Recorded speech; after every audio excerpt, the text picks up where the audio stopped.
that is a motivation of so much of the propaganda, the lying, because politicians, you know, will lie and they'll fib, you know that. And scientists, they're not supposed to fib and lie for political reasons. But that's another problem we have. We have the scientists and the individuals who are supposed to be helping us sort out the good from the bad. They're also participating. And that's one of the reasons why I think we should have as much separation of medicine and the state as possible. I don't think the politicians I knew in Washington were they were very good doctors when they got into Congress. That is not the role of a government, is to play doctor and tell us what kind of medicine is best and get involved in the corporate medicine system that exists today, and then get involved in providing benefits to the special interests, especially in the drug industry. So there's a lot we can do, but ultimately I think the people are waking up. There's good reports, and more will when it becomes evidence. When this epidemic is officially over, which we sort of grabbed that attention about a week or so ago. This looks like it's done, but they'll find something else, and that's what we have to be alert to often. That is statistics. Yeah. You know, how many cases are there? How many deaths are there? And we've mentioned so many times that they're concentrating on the wrong number, and it's a matter of they taking good news, twisting around and saying it's bad news, because with the tremendous increase in testing, all of a sudden they found more people who came up positive, but they weren't sick. And the number of people really sick and going to the hospital, people dying from it, is actually down. They're even thinking that maybe the CDC might think we don't even have an epidemic. What are they going to do? You know, in the meantime, what they do is they change the rules and that the definition, so that they have more people that they can sign up that has the virus. And of course, we mentioned it early on that the way they were measuring the deaths, you know, all you had to do is measure positive, and you die from getting in a car accident, you might still be registered as a coronavirus death. So right now, they have talked about changing the definition, make it very open and easy to list somebody as having the infection. Yeah. But that means they came up positive, but it might not even be that much. They might have just had symptoms, and people generously are told. And there's money behind that, because hospitals can get reimbursed a certain way. You subsidize substance, so you get a lot more of it. But I think the evidence is coming out now, which we've been talking about, is the number of people dying from this going down, and it's following a pretty normal curve for an infectious disease, and this should be good news, and I just hope it continues.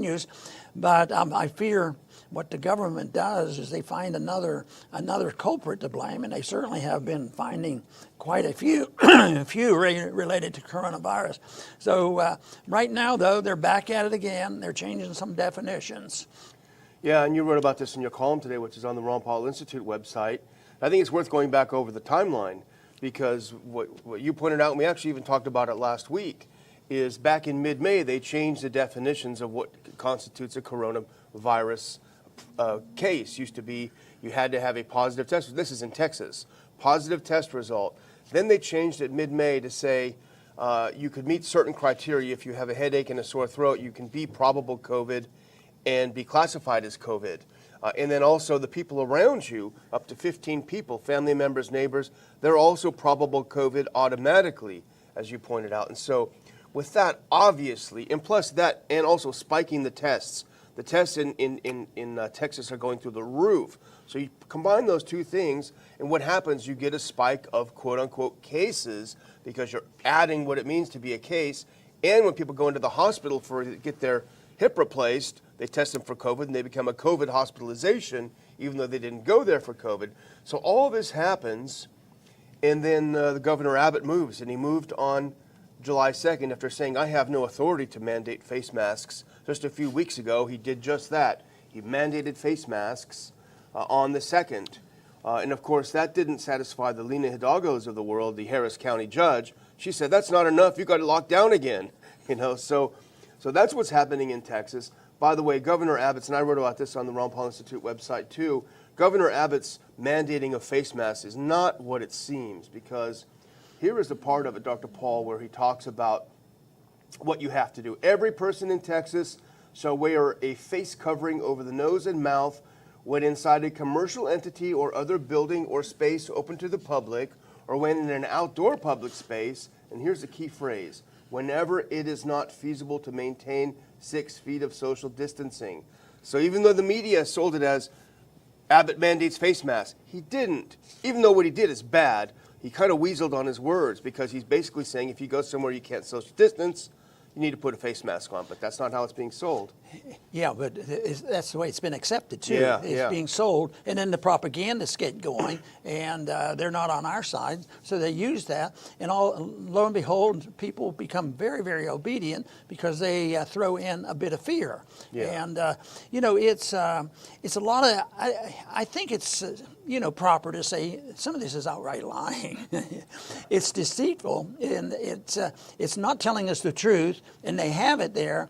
If they aren't fibbing and lying, then they're really stupid, and there may be a little bit of that too. Yeah. But they do this, but the general public, if you test the public believes the government most of the time lies to it. Yeah, they're smart.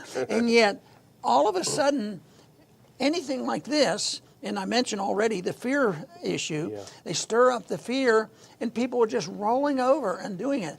And to me, the great symbolism of capitulating to the government, because I don't believe they've been helpful, is the face mask and social distancing. Yeah.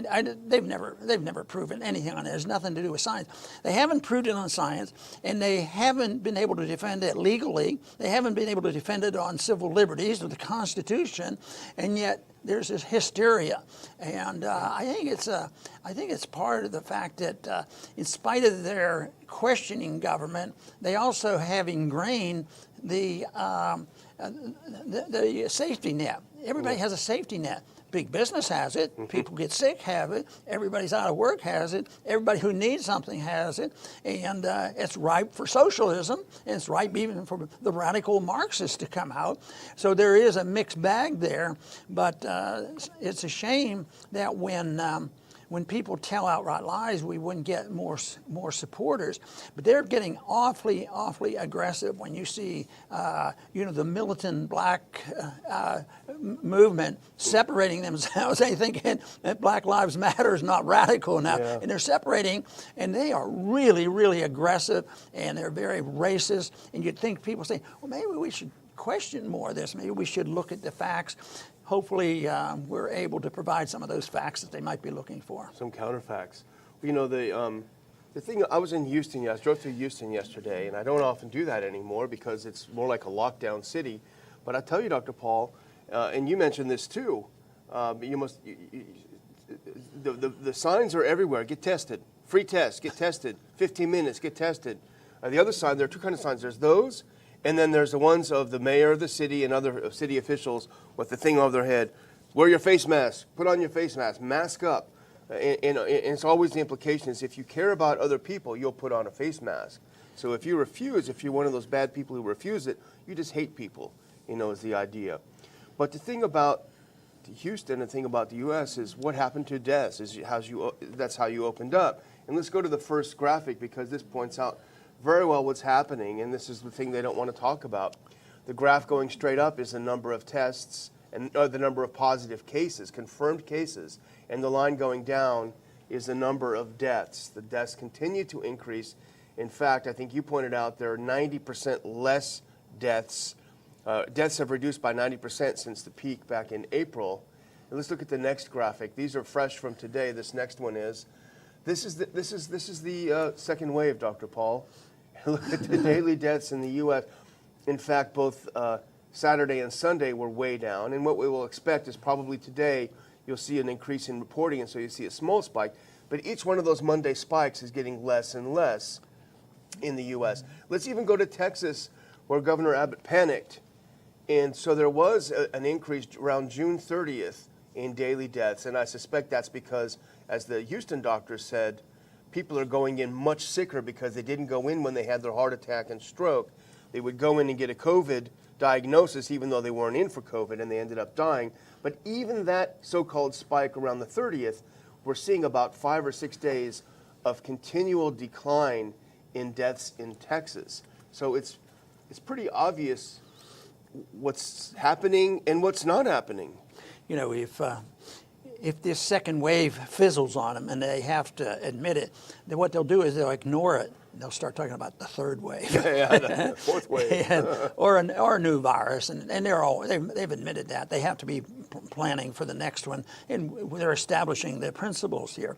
But you know, the other job that the people have that I think is difficult is we talk about coronavirus and the overreaction to coronavirus, but you know, from their viewpoint, it gets more complicated because there's the coronavirus and then it's the illness and the medical part of it, and then it's the political and anti-civil libertarian approach to the attack and the lockdowns, yeah. and that then gets mixed in with something I think is maybe the biggest part of it all, and that's the economic collapse, which right now it's absolutely amazing that the mere creation of trillions and trillions of dollars, it seems to soothe the markets. At least it's temporary. You know, the markets stay up. There's so much negative news out there. There has to be a correction.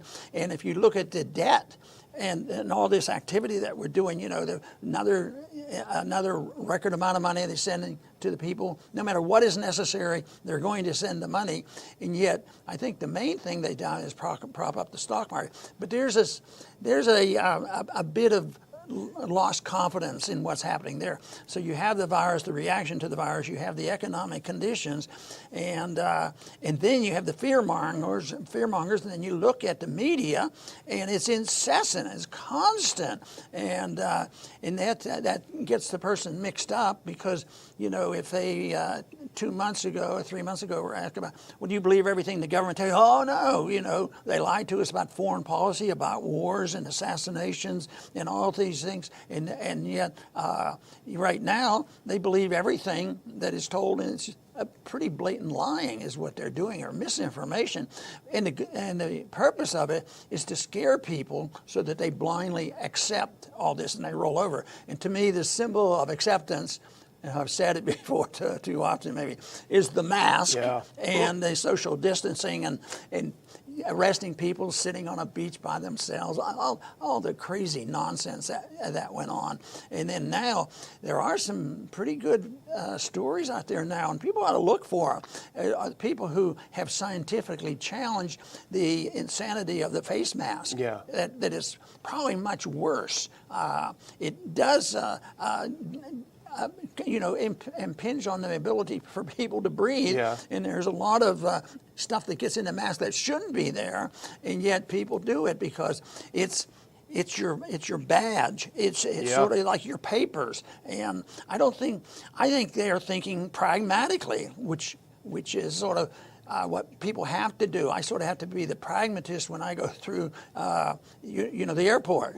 So they say, no, I don't believe all that stuff, but I got to go to the store. I got to buy some food, And then they do this. But your passport now, right now, is the face mask, and also the willingness to do silly things about, standing apart. And as soon as people are given a little bit of leeway, they don't even obey the law. They just go and talk to their friends again. And they get close to people, and they actually touch other people. They've really overstepped their bounds. It'll be a shame if they can win this and make the human being such an antisocial person.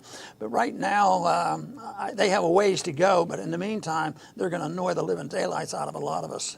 Our good friend Bob Wenzel had a piece up. We talked about it before the show. Basically, he said, wearing that mask and breathing all that stuff you're supposed to get rid of is like drinking your own urine. So that doesn't sound too byproducts. It doesn't sound too appealing.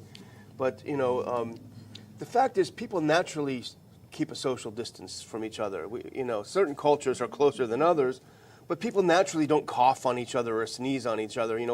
Once we're past the age of being a toddler, you're taught as a kid. Cover your mouth, move away. So this whole idea of reinforcing something that people already know, but the mask is. You're right, it is like a Soviet internal passport because you can't do business, you can't buy your food, you can't do anything unless you put that mask on, at least down here in Brazoria County and actually throughout Texas now. And it really is sad. But in the meanwhile, let's return back to the world of reality. Here's what the CDC says. Let's look at the next slide if we can. That's good. Texas is going down to lockdown, but look, the CDC say, it's close to losing its epidemic status because there are so few deaths from coronavirus, from COVID, you know.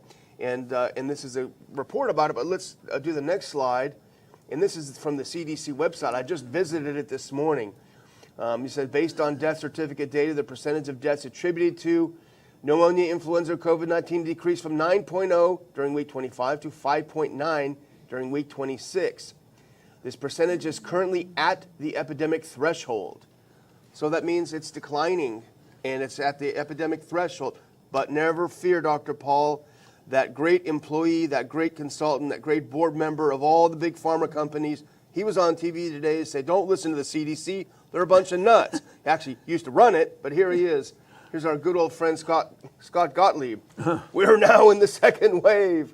Oh no, he was the FDA commissioner, sorry. But yeah, so the CDC says, gosh, it's not even an epidemic anymore. And poor old Scott Gottlieb, he's just dying to get that vaccine out so he can make a bunch more money.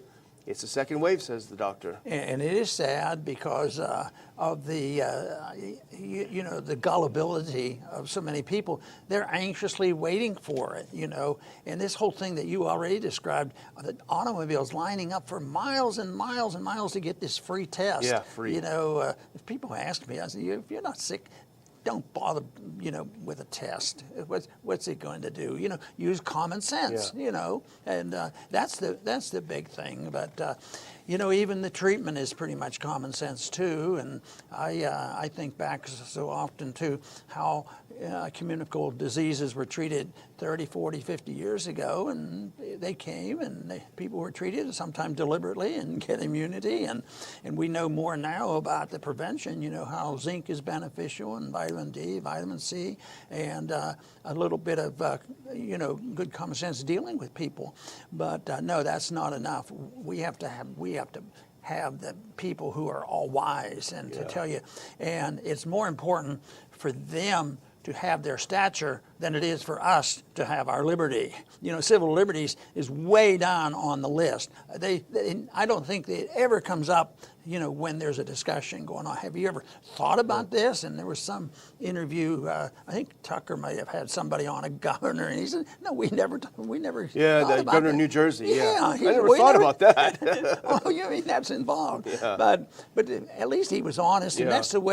that's the way it was in Washington. If I tried to pin somebody down in a quiet conversation, and I'd press them a little bit like that, and he says, I think you might be right, but I've never thought about that. I don't think people care about that. Yeah.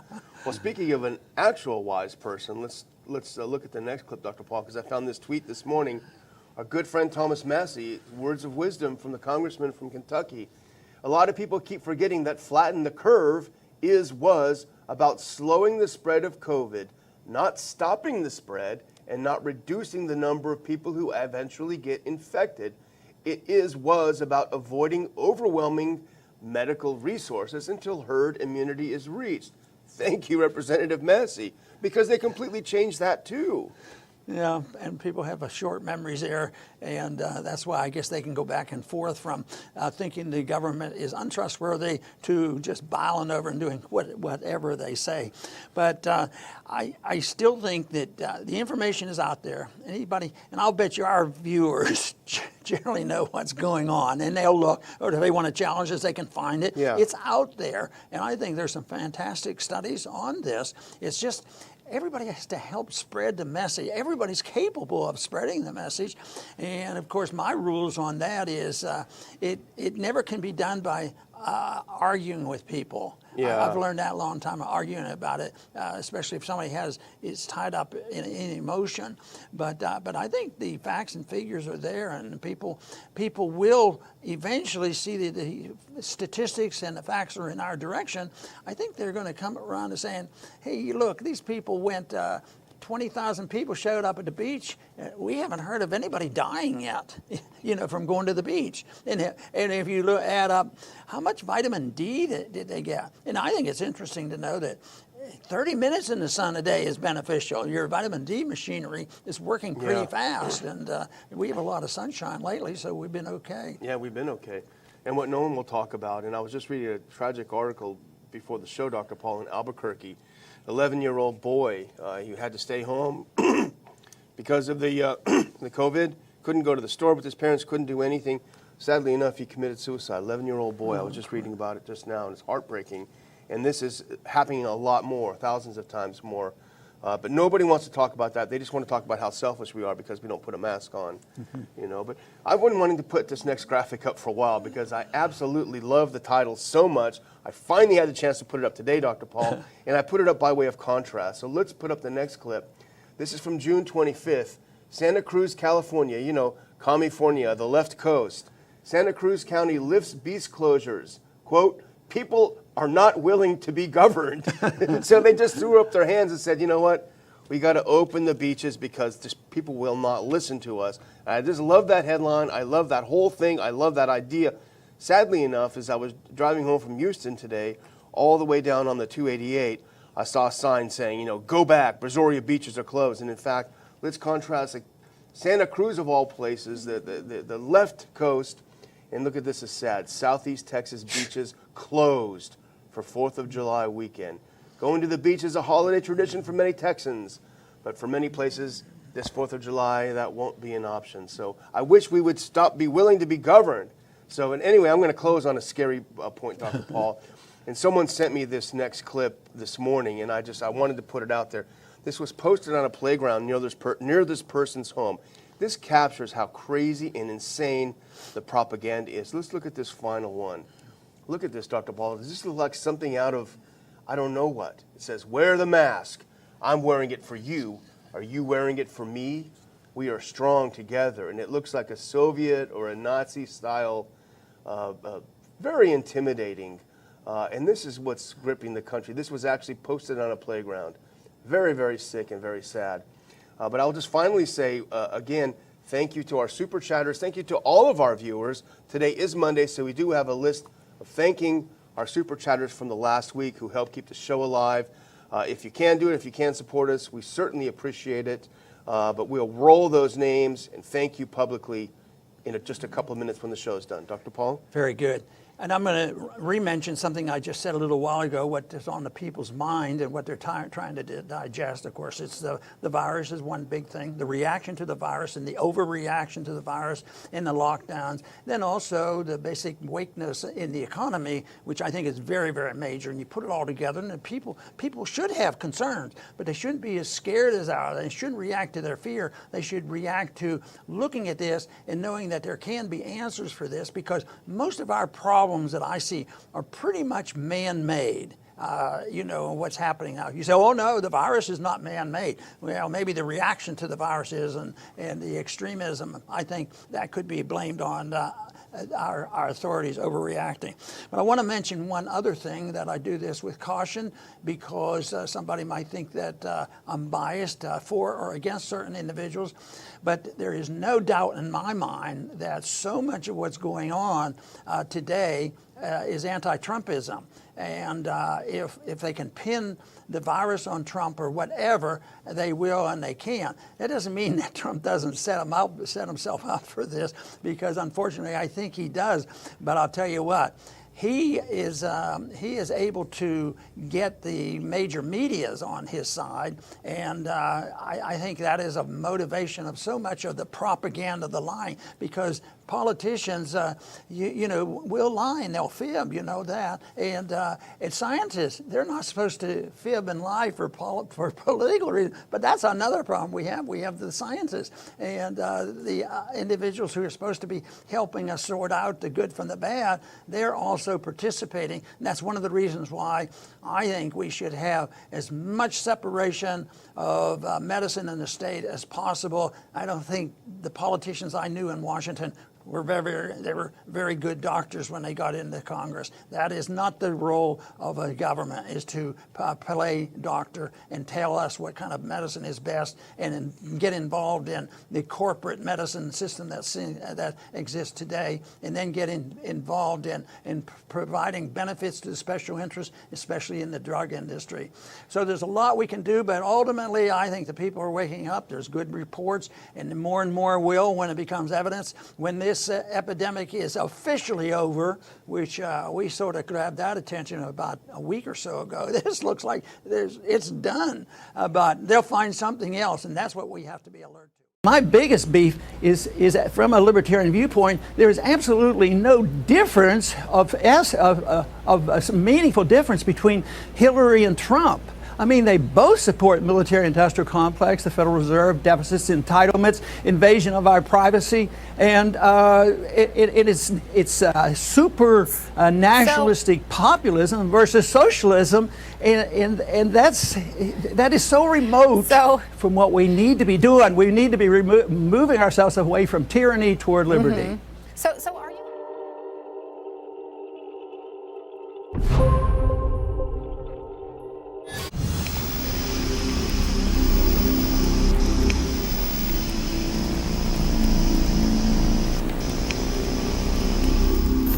A system designed to protect individual liberty will have no punishments for any group and no privileges. Today, I think inner city folks and minorities are punished unfairly in the war on drugs. For instance, blacks make up 14% of those who use drugs, yet 36% of those arrested are blacks, and it ends up that 63% of those who finally end up in prison are blacks. This has to change. We don't have to have more courts and more prisons. We need to repeal the whole war on drugs. It isn't working. We have already spent over $400 billion since the early 70s. As more and more begin to know the status quo has got to go, they're bound to say yes to a man named Dr. No. A man who makes the establishment panic. Grassroots are growing way too wild, too organic. With no donations from Goldman Sachs, they're still having trouble trying to hold them back. But it's not about a man, am I clear? It's about a man who will carry on an idea. The script you've been given doesn't fit, it's a given. Dr. Paul has been robbed in every state he has been in. It's a sin when the teleprompter readers keep spinning, having the people believing Dr. Paul isn't winning.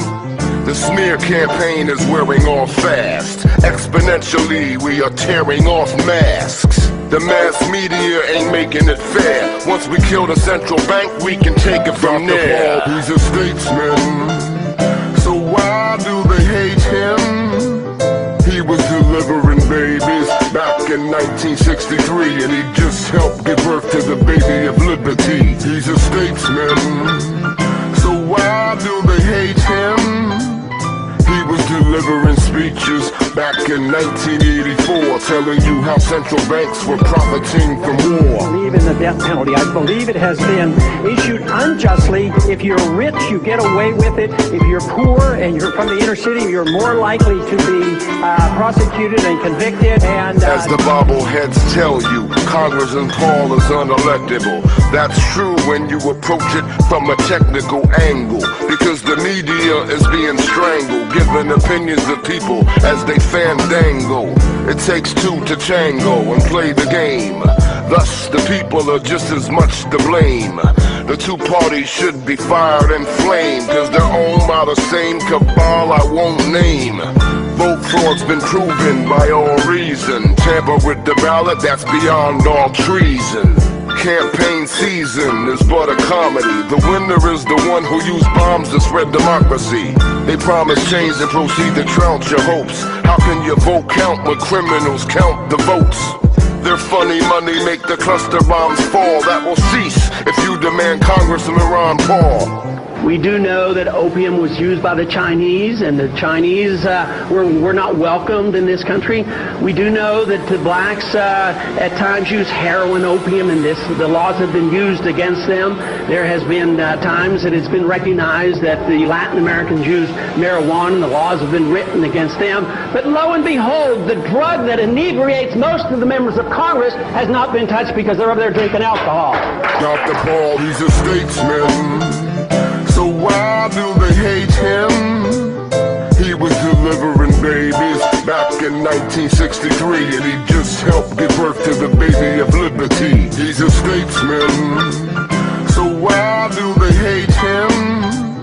He was delivering speeches back in 1984, telling you how central banks were profiting from war. Conspiracy nut, kook, lunatic, fringe, wacko. Those labels contain more arsenic than tobacco.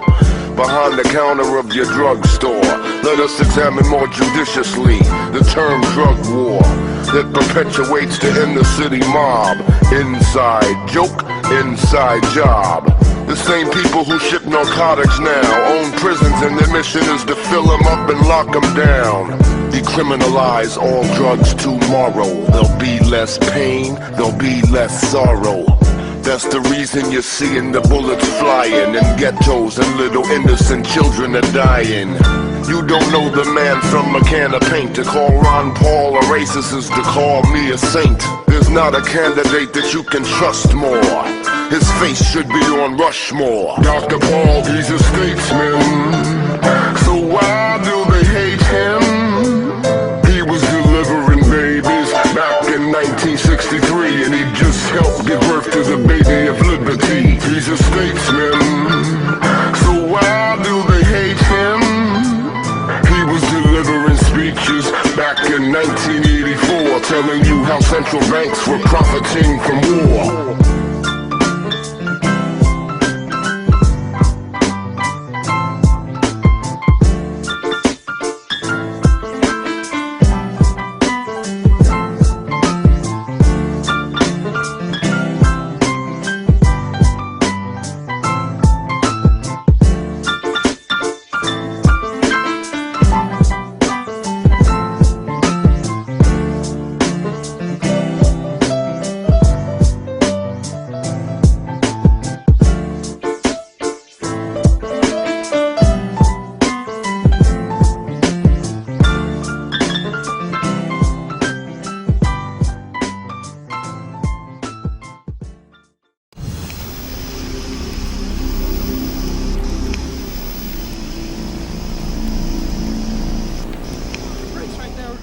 Listen. Gather around, my friends. The criminals are in custody. They're gonna pay for all their sins and burn in hell with their effigies.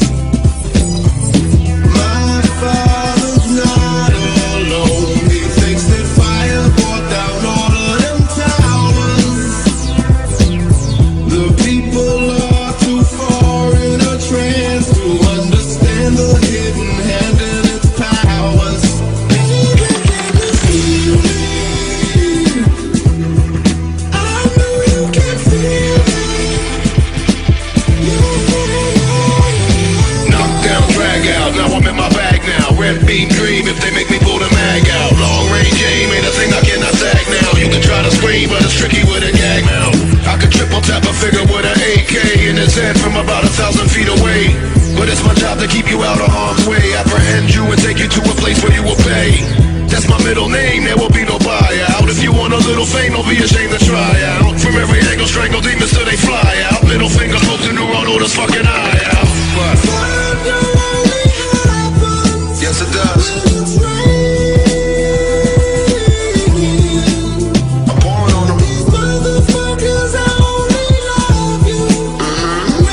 This right here, Yeah, they put them there this on the purpose. setup. They put them there on Y'all purpose, know where bro. we at. They gonna set them on right up on the round. Y'all know what building this is Come right on here. now. I ain't even gonna say what name it is. Hey, where do them bricks go to? Where do them This bricks is go setup. to? Where do them bricks We gotta go do to? better. Ain't no damn We gotta construction. do better. Ain't no damn construction around here. I see. Ain't no damn construction around here. You just gonna set a pound of bricks right there.